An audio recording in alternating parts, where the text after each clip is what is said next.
Good morning, it's Doug here. It's a terrible day in the middle of winter, so I am not going to be playing disc golf today. I'm going to try and play a game of Burning Banners. Now, Burning Banners is a fantasy-based war game, which I found out about.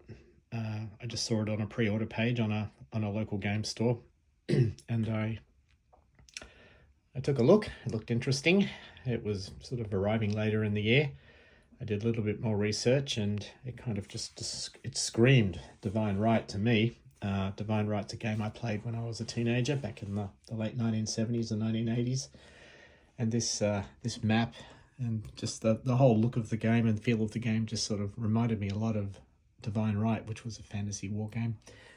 And when I look at the designer's notes in this copy of Burning Banner, the very first paragraph of the designer's notes mentions Divine Right. So I get the feeling the designer of this game and I would really get along, because I get a feeling we're of the same age and we're of the same background, and yeah, we've come from the same place. So yeah, I'm going to try and play the introductory scenario of Burning Banners. I've played it twice just to get a feeling of the rules. It seems a little imbalanced to me, but we'll give it a go, and hopefully you'll get a feel as to what this game's all about. By the way, this is just a little fraction of the game. The actual game is up here. That's the game there. And yeah, it's quite a substantial box. It's very heavy. I cannot get this out with my left hand and hold it. So yeah, it's a big game. This map is basically a quarter of the map. I've covered some of the map up because it's not in play. So the actual play area is actually 1/8 of the entire map here. So yeah, we'll give Burning Banners a go, and I'll just try and talk about it. It's not a rule teach, it's not a review, it's just me just futzing my way through the rules. And yeah, we'll see how we go. So what we're doing in this game is we are basically having a strategic fight. So we have the Oathborn faction here, having a fight with the Fjordland. So the Oathborn are your dwarves, and the Fjordland are your Vikings, your Northmen. You get a nice little summary card with the game, which sort of shows you the asymmetric rules for each of the factions in the game. There are 6 factions in this game, but we're playing with just 2 of them in this introductory scenario. We have these control markers here, and we also have the force pool, which we will build from. And all this stuff over here is in the advanced game, which I have not even read the rules for, so we're not touching that. So as you can see, we have lots of counters here in these nice recessed boards. Got miners, kings, crossbowmen, and so on. The cost of a unit is that little icon up there. So a miner will cost 1 and an oath taker will cost 5. We pay gold. This is not the money that comes with the game. I've just put some metal coins into the game. That's the movement rating, that little 2 down the bottom, and that's how many dice they throw when they're in battle. So the more dice, the better, and the more black dice, the better. So as you can see, you've got all these cool units. We've got nice art, which I believe the game designer did himself. And we've got this absolutely stunning game board, which you can just get lost in. It's just beautiful. And I believe the designer drew all that himself. So yeah, it's just remarkable. So yeah, we've got the Fjordland versus the Oathborn. Now there's 2 ways you can tackle this. You can basically go over to your campaign book here and you get some starting income, some opening builds, and it tells you what to do. But I suspect there's some errata here, because that 15 gold just does not ring true. The idea is you've got to control more settlements than your opponent at the end of the scenario, and there are only 6 settlements in play. So we have Shaded Vale, Zarin Bar, Fort Garrod, which is neutral, no one controls that. Zarin Bar and Shaded Vale are controlled by the dwarves, and the other 3 are Barlas on the Lake, Norstead, and Far to Med. Now, whoever controls more of these settlements at the end of the game wins. But the Fjordland start with 3 of them. The Oathborn, the dwarves, start with 2 of them. And this one is neutral, Fort Garrod. So I'm a little perplexed if... by the way, the Oathborn win ties. So the onus of the attack is basically on both sides. The Oathborn have to take one settlement, and the obvious one is to go over here and take Fort Garrod, while Fjordland have to come down and take one off the dwarves in some way. But they get more starting gold, they get more income, and it just seems a little imbalanced. So I've played this 3 times, and the Oathborn have struggled. If they get good die rolls, they can sort of hang on and win. I think they've won once, but I'm a little puzzled by the balance here. Also, you also get these cards. If you don't want to do your initial builds sort of manually, you can just set up according to these cards, which tells you basically what to put out, and they're great. And the thing is, if you start with a Sea Reaver, and a Freeholder, and you have 1 gold left over, that adds up to 9, which does not add up to 15. So I suspect that probably should be 9, but I really don't know. If you set up according to this, it all checks out, because an Iron Legion is worth 4 gold, and a Miner is worth 1 gold, and you have 1 gold left over. So that all checks out. That matches up the starting build of 6. So I'm a little puzzled. Okay, so the Oathborn actually act first here. This is a 3-turn scenario. It doesn't take very long. And basically the Oathborn act first. So the Oathborn will basically take their turn in the spring of year 1, and then they will finish. Then Fjordland will do the same. Then we just move along, and we just basically play through 3 turns each with each faction. But the Oathborn go first, they build first. So what I have done is I have done my initial builds. I have built an Iron Legion here in Zarenbar for 4 gold. And I've built 2 miners. Now miners basically want to get to mines, and if they can get to mines, they can get more gold for the Oathborn faction. So I've put them here. You basically build in a settlement, so I could have built them in Shaded Vale, but I'm going to build them here, and there's a reason, and I'll explain that when the Oathborn take their first turn. If you build in a region, they are ready. They can take a turn on the turn they're built. But if you build them adjacent to a region, which you can do, they are basically, I don't know, used. Yeah, I can't remember the exact term. Normally when you use a unit, you just turn it sideways, but I just like putting a cube on it. I just find it easier to see. So basically, if you see a white cube here, they don't come with the game. I've just basically done that to show they're used. So this is my build, 4, 1, and 1.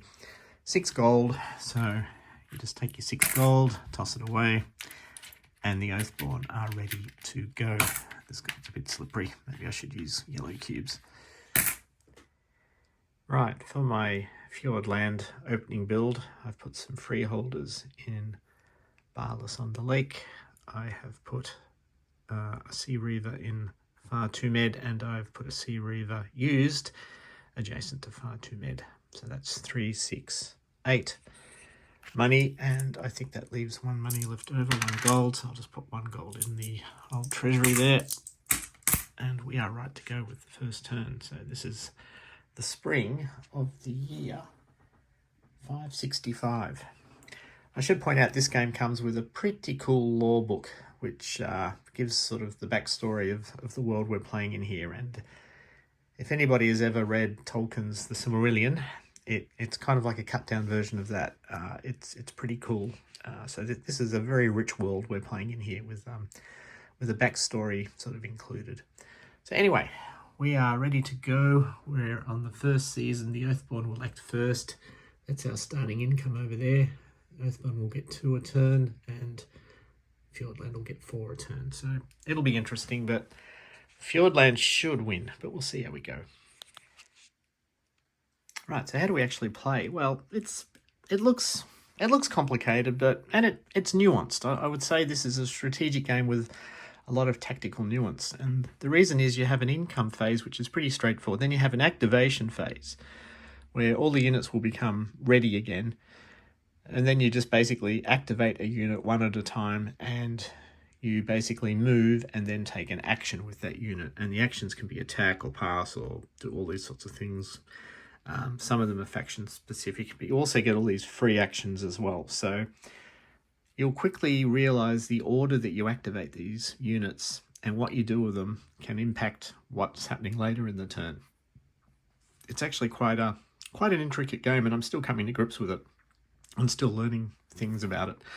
So there'll probably be a few aha moments throughout this playthrough. Right, Oathborn, turn 1. The first thing we do is we draw our income, which is 4. So we will take 2 gold. And then we will ready any units that are unready, I guess, Ethelred. So we will take these cubes off, and we are right to go. So the first thing we're going to do is we're going to get these miners to mines. Right, dwarves can move 1 through mountains. Normally it costs an extra movement to go through a mountain, but a dwarf can get into a mine. And one of the actions we can take with a dwarf is to work a mine. I'm going to say dwarf or Oathborn, but basically I mean Oathborn. So this action is work a mine. So we will gain a gold for the Oathborn, and that unit is done for the turn. So we just move on to our next turn, and we're going to do the same thing. 1 through mountains. Now this is a river. It costs extra movement to go across the river, so we'll just go around it. Around the Dwarven Falls and into the Dwarven Fall mine. Look at that, you can actually see the falls there, and it's just fantastic. And again, we will work that mine. We'll just pop a cube there to show it's been used, and we have 4 gold in the pool. So what are we going to do? Well, we would love to have a crack at Fort Garrod and take it quickly, because if we don't, Fjordland will. So for 4 gold, we're going to build an Iron Legion.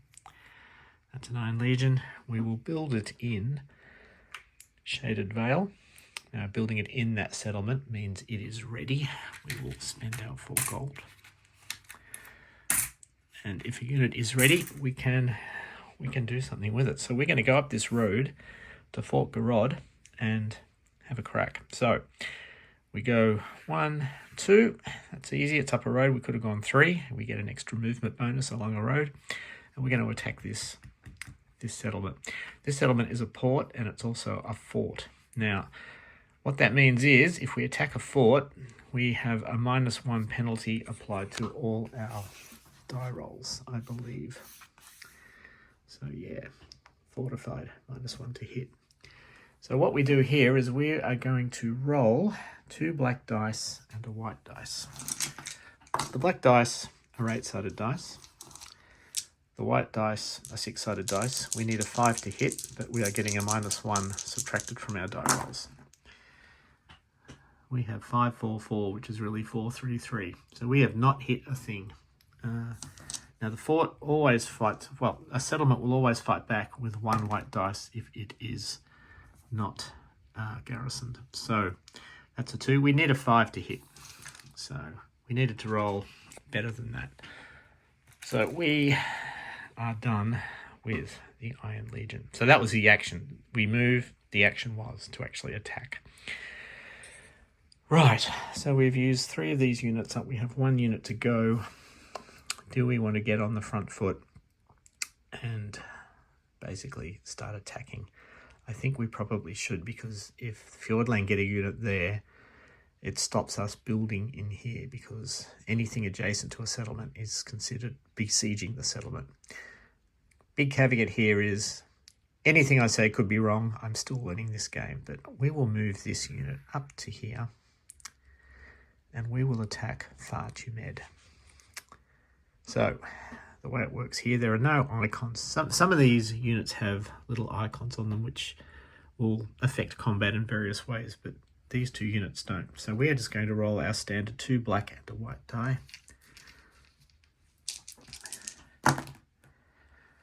Cocked die, we always re-roll a cocked die. That was a 5. So we have a 7 and a 5. Right, now a 7 or an 8 is a critical hit. A critical hit is a hit, but it could cause another hit if you roll another hit on a 6-sided dice, and we did. So we have put 3 hits onto the Sea Reavers here in Fjordland. Now the Sea Reavers do get a reply. So they roll 2 white and a black. So we will roll those. And they got nothing. There are no 5s or 6s or above there. So we have applied 3 hits to this unit here.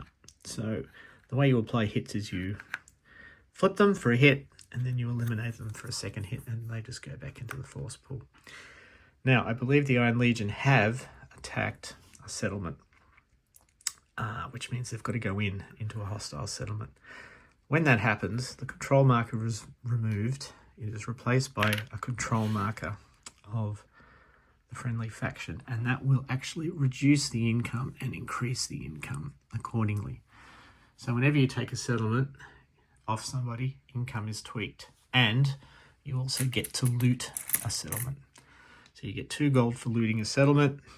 You get 4 gold for looting a city. I don't see a city here. I think there's one further up the map. We're going to spend that straight away. Are we? We'll spend one of them just to pop some miners down here. Now, I should say that is finished.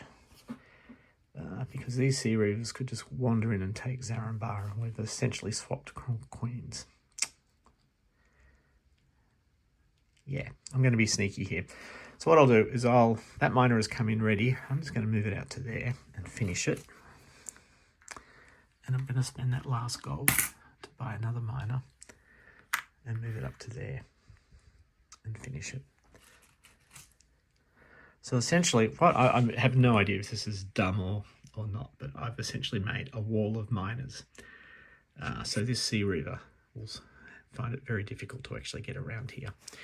So that's actually a pretty good turn for the Oathborn, and they are done. Okay, so it's Fjordland's turn, and the first thing we do is we take our income. Our income is now 3 because they lost the city of Fjordland. Just pop that over there, and we have to ready up any units. So that's just that one. And they only actually have 2 units on the board. So this is grim. Maybe they needed their maybe they did need all that money. Anyway, we're just futzing along. I have no idea if I'm doing the right thing. Now the Fjordland actually do have the ability to do sea movement, and their sea movement is a free action. Now I haven't messed around with sea movement too much, but what it means is basically you can just move across seas, up rivers, down rivers, stuff like that. And if you can do it from basically port to port, for example, you can go a bit further. But the Fjordland apparently can do stuff, and they can do a free action even before they move. So given Zaranbar is open, I might just, out of pure desperation, do a sea move across here. So they've basically taken a free action. Then they will do their movement and just go straight into... Oh, they've got to attack it. That's right. So they're going to attack Zaranbar. So even though a settlement's empty, you may think you can move in, but there is an implicit garrison in this settlement. So they will attack it. They have 2 white dice, and they do 1 hit on that settlement. Now the settlement will fight back. They do no hit. So basically you take the difference in hit. So 1 hit to no hits is 1 hit, and they have basically taken Zaranbar off the Oathborn. So their income goes up, the Oathborn goes back down, and they loot it, and they get to put a control marker down in Zaranbar. So the current situation is 1, 2, 3, 1, 2. So even though it looks grim, Fjordland are ahead and Fort Garrod is still neutral. So we will finish that unit off because it is done. And we have money to spend. Do we want good units, or do we want a lot of units? And where can we build them? Where can we build them? I think we need to go the whole hog because I'm just goofing around. I'm going to spend all 6 of that money and build a Berserker. Berserkers cost 6, and I'm going to build it in Norstead. They're absolutely bonkers, these units. They go 3, and Yeah, we will do something with that berserker. I just have to get this slippery money out of here. I'm going to use cubes, I think. Much easier to handle.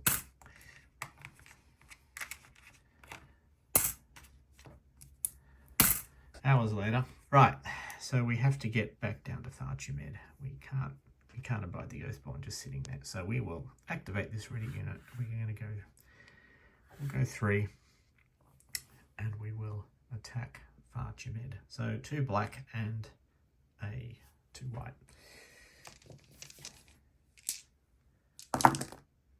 Right, we have 1 hit, which is a critical. We roll that dice, so we have 1 hit. The Iron Legion will fight back with 2 black and a white. They have 2 critical hits, which basically are 2 hits. So 2 hits against 1 hit is 1 loss to the berserker, who is now finished. Not ideal, and we don't have any money. We have 1 unit we can still activate. I think we really need to take Fjordland back. So this Sea Reaver will attack this Iron Legion. We have to break it down. Right, so a white and 2 black, 2 black and a white, 1 hit. Iron Legion, 2 hits. And one of them is a critical, so we try and see. No, okay, so basically 2 hits against 1 hit, they cancel, so there's 1 hit on this Sea Reaver, who is now finished. And this game is rapidly going south for the North Fjordland. Okay, we're on to summer. It is the Oathborn's turn, and we will draw our 2 income. And we will ready up all our units.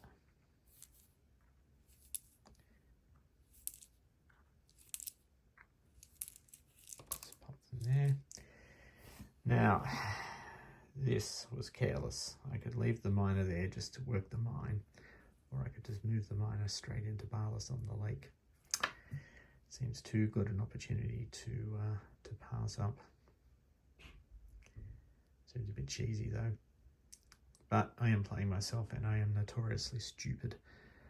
So let's do it. We move into Barlas on the lake. Oh, we're going to attack it. Actually, no, maybe I won't. I keep thinking you can just move in, but you can't. You need to attack it. So instead, I will do what a miner does and just work that mine.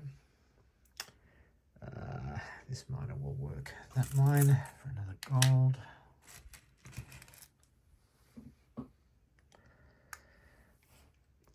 Now, what are we going to do? I think this Iron Legion will move up to here. There'll be a reason for that, and attack Fort Garrod. Oh, 881. That is 2 hits. Remembering that they have become 7s. So we actually have... Oh, we've got 3 hits on Fort Garrod. Because that was a fort, so we had to take 1 off it. And all we need to do is basically just roll that just for courtesy's sake. So basically, we have taken Fort Garrod, and we must go in and take control of it. Gain some income and loot it. So we are up to 6 money. That is fantastic. Okay. I was going to do something else, but we're rich. All right. I would dearly love to take Zaranbar back. So what's the situation? 1, 2, 3. 1, 2, 3. So the Oathborn, if nothing changed, the Oathborn would win because they win ties. But what are we going to do? I think the Iron Legion is going to attack these Sea Reavers. These Berserkers we're just not going to touch because they're dangerous. So the Iron Legion here is going to attack those Sea Reavers there. Could move out and build something there. No, but we can't because it's being besieged. Okay, attack to there. Right. 2 hits, 1 critical. So what? And that critical is not confirmed. Right, so the Sea Reavers roll those. And that is 1 hit. So cancel out, 1 hit remains. 1 hit is all we need to eliminate that unit. That unit is done. Just an absolute rock of an Oathborn unit. Just hasn't taken a scratch, fights off everything, and does some damage. Right, those miners could basically just do a suicide attack against that berserker, but they're not going to do that. These miners are really doing nothing now, so what I might do is I might just get them back down into the mountains here so they can actually pop into a mine should they need to have to do that. I would love to do something about Barless on the lake. So we've still got some miners here. They're not doing anything. They could attack that.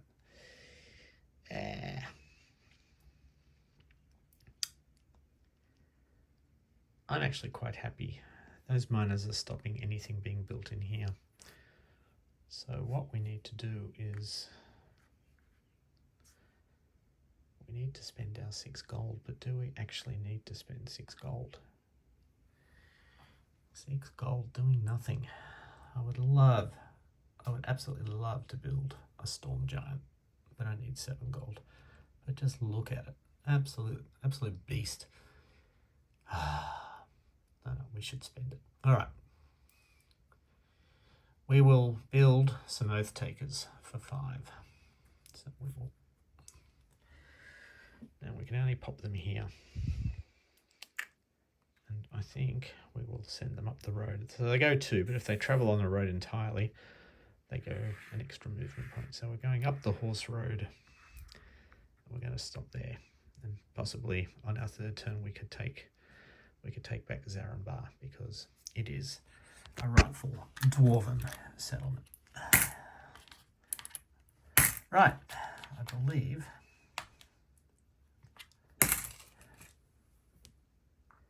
that is all we need to do with the dwarves.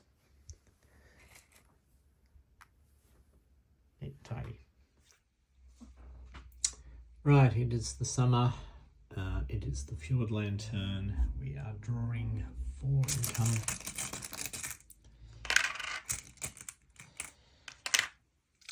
We ready our units, both of them.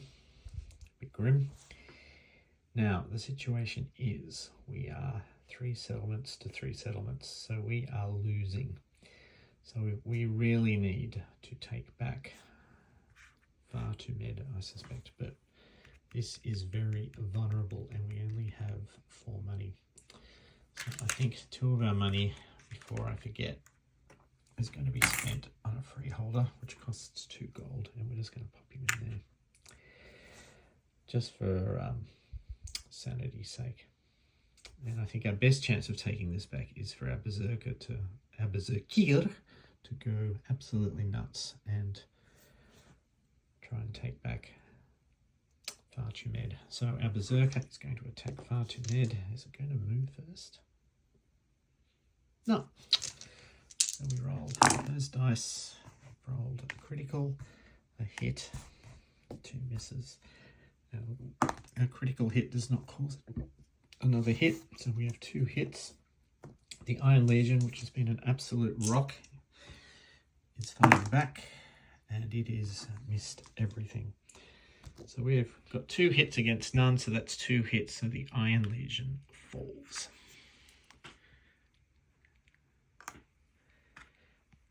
And we have taken back far too med. So control must change back. This is how quickly things change in this game. It is incredibly fluid. Income is tweaked. And suddenly out of nowhere, Fjordland are leading. We are done there. Right. We have 2 more gold.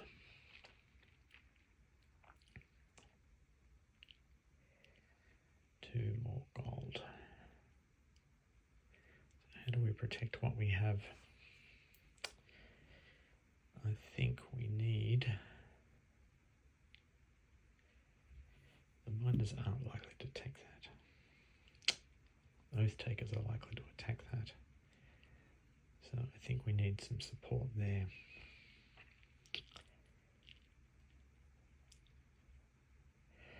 But what support can I get for 2 gold? Sorry, I should have looted that. I don't think I looted that. If I did, I'll fix it in the edit. But yeah, so I do actually have 4 gold. And for 4 gold, I will spend 3 of them and build some sea reavers up here. And sea reavers move 2. We'll just bring them straight down there and finish them. So I believe that is all I can do. These guys are just garrisons. I don't want to do anything with them. So the onus is on the dwarves to get a lead and to hold it for the last turn of the game. Right, we're on the last turn of the game. It is the Oathborn's turn. We'll just reset those. And the Oathborn get 2 income, which they are going to spend in a minute. So it's got to be an all-out assault. It is... We are 2 settlements to 4 down. So we need to take back Zarenbar, and I suspect we need to assault Far Too Med. So the Oath Takers are going straight up here on an all-out assault. Sorry. Get it right. Gotta ready our units. We'll do the miners first. We'll just finish our miners straight away. So we take our gold for the mining action, and we know what our war chest is going to be. So these Oath Takers are going up to here, and they're going to attack Far Too Med. So we roll 2 black and 2 white. And that was a big fat nothing. And the real tragedy is the Berserkers get to fight back, and they got 1 hit.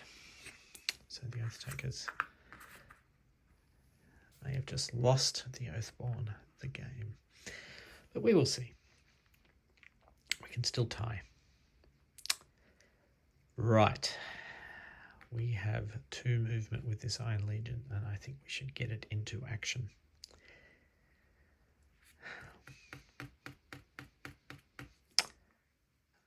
Yeah, but I think we can do better than an Iron Legion. So what I will do... There's no stacking in this game, so it's basically 1 unit a hex in the basic game. So I could move it to here and attack Zarenbar, but I think I have a better chance if I actually go 1, 2 and just finish it there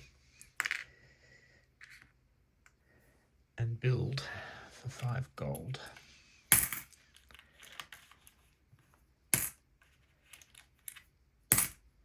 Another Oath Taker here. And then I can activate that Oath Taker straight away. Sorry, that miner was finished. 1, 2, 3. You get a +1 on a road, even though it's got a movement of 2. And then we can attack with 1 more die against Zarenbar and these pesky freeholders. So we have 2 black and white, and we get 1 hit, which is probably not enough. Freeholders get a hit as well. So that's a tie, and the Oath Takers are finished. So we are down to desperate attacks with miners. So, but even that's not going to work, is it? Well, we could get a hit here, eliminate it, move in, hold it. But it is our last chance. We can't eliminate that because I believe that can absorb a hit, so we can't get 2 hits. All right, the miners are going to go out. This could be absolutely amazing. The miners are going to attack the Berserker, and they missed. And the Berserkiers are going to absolutely mince the miners with 2 critical hits. And these miners take a hit and perish. So the dwarves are done. The dwarves are only holding 2 settlements and they can't do anything else. So we are going to concede this game without even playing the Fjordland's last turn. So Fjordland win, 4 settlements to 2, and they're probably going to take more. No, they won't reach anymore. So yeah, it's a 4 settlement to 2 win for Fjordland. Thank you for watching. Just want to say thank you for watching. Just this looks an amazing game. I've only played this introductory campaign 3 or 4 times now, but there are buckets and buckets and buckets of campaigns in this campaign book, and I just cannot wait to dig into it any further. And it's just a beautifully produced game. I cannot be more pleased with it so far. I mean, you've got to go through 30 pages just to get to the end of the introductory game, but it's not too bad, and there are a few nice videos out there on YouTube which will help you. The rules are a pretty easy read. I haven't read very many rule sets in the last 20 years. I basically have cats and I have a child, and as you know, cats are the natural enemy of the war game, especially when it's left set up. But I didn't really have too many troubles getting through this rule set. The only thing I got a little stuck with was the concept of striking.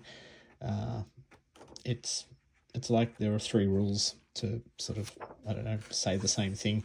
It may make more sense in the advanced game, but yeah, there's this section down here called strikes, which just didn't make a lot of sense. It seems to be intricately tied in with ambush, and they could have just used one set of terminology to go through those. But I think I get it now, and yeah, overall it's pretty straightforward. The control is a little fiddly, just working out control and what happens, and it's basically a pretty easy rule set to inhale. It's quite, the turns can get quite nuanced in how you basically use the activations and the builds and how you make space for other units. So even though it's a strategy game, there's some nice tactical nuance here. So overall, couldn't be more thrilled with it. And yeah, I'll see you next time. Grrr, grrr, grrr. Storm Giant angry. Grrr, grrr.